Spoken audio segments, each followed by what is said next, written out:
नमस्कार दोस्तों, दिव्य दृष्टि आईएएस में आपका हार्दिक स्वागत एवं अभिनंदन है। हमारा जो आज का महत्वपूर्ण टॉपिक्स है वो चंपारण आंदोलन है। कौन सा आंदोलन है? चंपारण। ये देखिए चंपारण आंदोलन, चंपारण आंदोलन, चंपारण आंदोलन समझ में आ रहा है? चंपारण आंदोलन है क्या, ये समझिए। अगर आप समझिए ये भारत है, बहुत बढ़िया नहीं बनाए हैं भैया, फिर भी इतना जानिए, भारत में ये बिहार राज्य है। क्या है? बिहार। अगर इस बिहार की बात करते हैं तो हम बिहार प्रांत को उठाते हैं तो बिहार में यहाँ पे एक जगह है चंपारण। क्या नाम है? चंपारण। चंपारण, तो चंपारण एक जगह है। इस चंपारण में सबसे पहले जो है महात्मा गांधी का सत्याग्रह का प्रयोग किया जाता है, अर्थात महात्मा गांधी पहली बार इसमें आंदोलन में भाग लेते हैं। तो भारत में पहला राष्ट्रीय आंदोलन जो चलाया गया वो महात्मा गांधी जिसमें शामिल होते हैं वो चंपारण आंदोलन है। तो क्लियर हो रहा है? तो चंपारण आंदोलन है जिसमें ये गांधी जी शामिल हो रहे हैं। तो पहली बार महात्मा गांधी जी इसमें शामिल हो रहे हैं, चंपारण आंदोलन। यहाँ पे सिस्टम क्या था? 3 कठिया व्यवस्था था। 3 कठिया व्यवस्था, 3 कठिया प्रथा प्रचलित था। 3 कठिया व्यवस्था कहिए या 3 कठिया प्रथा चाहिए, इसका मतलब ये होता है यहाँ पर बिहार के चंपारण में 3/20 भाग पर, 3/20 मतलब होता है 1 बीघा में 20 बिस्सा होता है। 1 बीघा में 20 बिस्सा और 20 बिस्सा में 3 बिस्से पर, कुल मिलाकर के 1 बीघे में 3 बिस्सा पर जो है, 1 बीघा में 3 बिस्से पर नील की खेती। किसकी खेती? नील की खेती।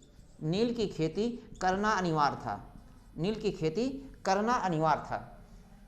तो नील की खेती जो होती थी 1 बीघा में, यानी कि 1 बीघा में मतलब 20 बिस्सा, 20 बिस्से मतलब 3 बिस्से पर जो है नील की खेती करना अनिवार्य था। इसीलिए ऐसी प्रथा को 3 कठिया प्रथा कहा जाता था।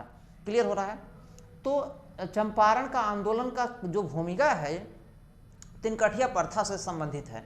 3 कठिया प्रथा मतलब यहाँ पर जो है जो गोरे मकान, जो गोरे कौन लोग थे? गोरे मतलब अंग्रेज।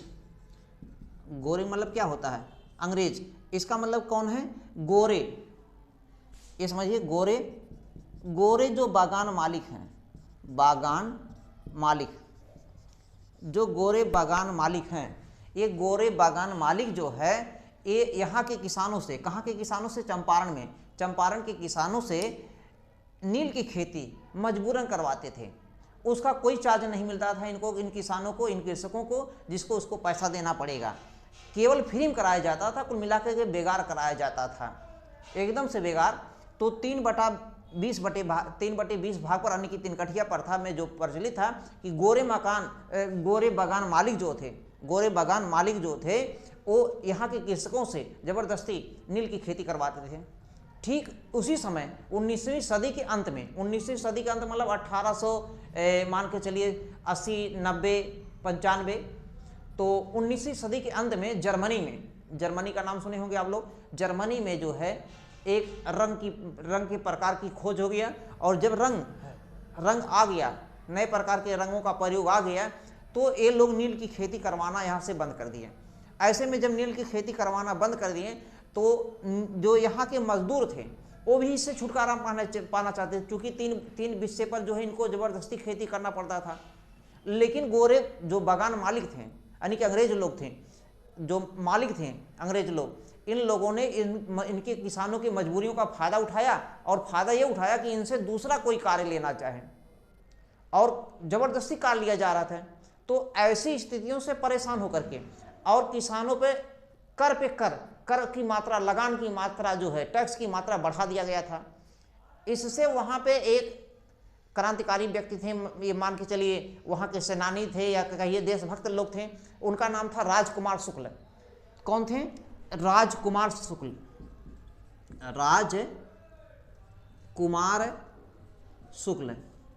राजकुमार शुक्ल थे ये भैया। राजकुमार शुक्ल ने महात्मा गांधी को बुला लिया, महात्मा गांधी से मतलब आने के लिए जो है आग्रह किया, क्योंकि महात्मा गांधी का आगमन हो चुका है, प्रादुर्भाव हो चुका है, अभ्युदय हो चुका है गांधी जी का 9 जनवरी 1915 में।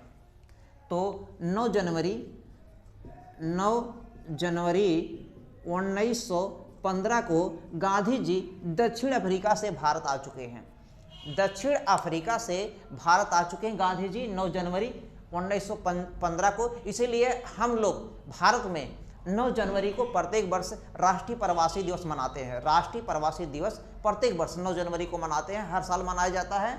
तो 9 जनवरी को क्योंकि गांधी जी पहली बार भारत में आए थे, तो पहले आने के बाद में तुरंत आंदोलन में गांधी जी, ध्यान दीजिएगा, गांधी जी तुरंत आंदोलन में नहीं कूदते हैं। कोई भी जो बुद्धिजीवी व्यक्ति होगा, जो बुद्धिमान लोग होगा, वो तुरंत किसी चीज़ में नहीं कूदता। पहले परिस्थितियों को समझेगा, जानेगा, तब उसके बाद डिसीजन लेगा। डिसीजन मेकिंग में ही होता है कि पहले आप परिस्थितियों को जानिए, समझिए, उसके बाद डिसीजन करिए। क्लियर हो रहा है? तो गांधी जी पहले 1 साल तो देश का भ्रमण किए, देश का दौरा किए, हमारे देश की स्थितियाँ क्या हैं, दौरा करने के बाद में तब आंदोलन में कूदते हैं। तो ये गांधी जी का पहला ऐसा आंदोलन है, पहला ऐसा राष्ट्रीय आंदोलन है जिसमें गांधी जी सक्रियता से भाग लेते हैं। तो चंपारण आंदोलन में जो है गांधी जी को किसने बुलाया है?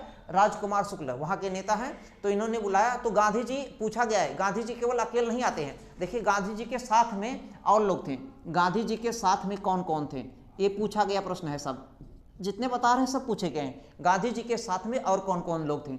गांधी जी थे, यानी कि गांधी जी के साथ में नरहरि पारिक थे। नरहर पारिक के साथ में और कौन थे? डॉक्टर राजेंद्र प्रसाद थे, डॉक्टर राजेंद्र प्रसाद। यही देखिए, डॉक्टर राजेंद्र प्रसाद भारत के पहले राष्ट्रपति बनते हैं, ये बिहार के रहने वाले हैं। इसके साथ में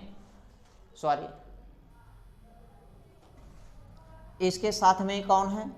आचार्य जे.वी. कृपलानी, आचार्य जे.वी. कृपलानी हैं। आचार्य जे.वी. कृपलानी के साथ में, हाँ बताइए क्या भैया? ठीक। तो इनके साथ में ब्रिज किशोर हैं, ब्रिज किशोर जी हैं। और ब्रिज किशोर के साथ में और कौन है जी? हाँ बताइए भैया जी। हाँ ठीक, महादेव देसाई हैं और मजहर उल हक हैं। कौन है? मजहर उल हक। तो देखिए, मजहर उल हक और मजहर उल हक के साथ में और कौन है? तो ब्रिज किशोर, महादेव देसाई हैं, महादेव देसाई। ये पूछे गए प्रश्न है। तो गांधी जी जब आते हैं, गांधी जी के साथ में नरहर पारिक हैं, डॉक्टर राजेंद्र प्रसाद हैं, आचार्य जे.वी. कृपलानी है, ब्रिज किशोर जो हैं, और मजहर उल हक हैं, और महादेव देसाई हैं। ये लोग हैं। इनके साथ और जो 2-3 लोग हैं मेन। हाँ ठीक भैया, ठीक। हाँ जी।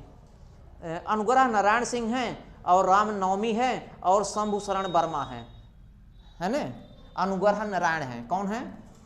तो 3 कठिया प्रथा क्लियर हो गया भैया।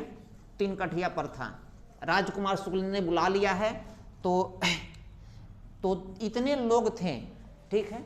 अब देखिए ये हुआ क्या, गांधी जी ने यहाँ पे कहा कि आप अंग्रेजों से, अर्थात जो है गोरे बगान मालिकों से इस पर जांच बैठाया, और ये सही पाया गया। तो इसमें बताया गया कि इनसे ज़बरदस्ती खेती कराया जा रहा है, इनको कुछ जुर्माने के रूप में कुछ इनका जो है पैसा वापस किया जाए। तो गोरे बगान मालिकों ने जो है 25% इन किसानों को जो है मुआवजे के रूप में, किस रूप में? 25%, 25% मुआवजा के रूप में कृषकों को दिया, गोरे बगान मालिकों ने जो है दिया। हालांकि जो है कुछ समय ही बाद में तो नील की खेती वहाँ पे गोरे बगान मालिक जो है, जब रंगों का प्रयोग हो गया और उनको नील की आवश्यकता नहीं लगा, तो वहाँ पे कराना बंद कर दिया, और वहाँ से छोड़ करके गोरे बगान मालिक चले गए। इसमें गांधी जी पहली बार सफल हुए हैं, और ये गांधी जी का पहला सत्याग्रह दिखाई देता है जो सफल रहा। गांधी जी का पहला सत्याग्रह सफल रहा।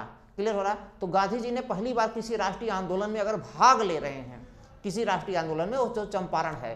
क्लियर हो रहा? ये एक शॉर्ट में वीडियो था, इसका आगे विस्तार में जानने के लिए हम बढ़िया से चर्चा करेंगे। थैंक्स, धन्यवाद। लाइक कर दीजिएगा और शेयर कर दीजिएगा।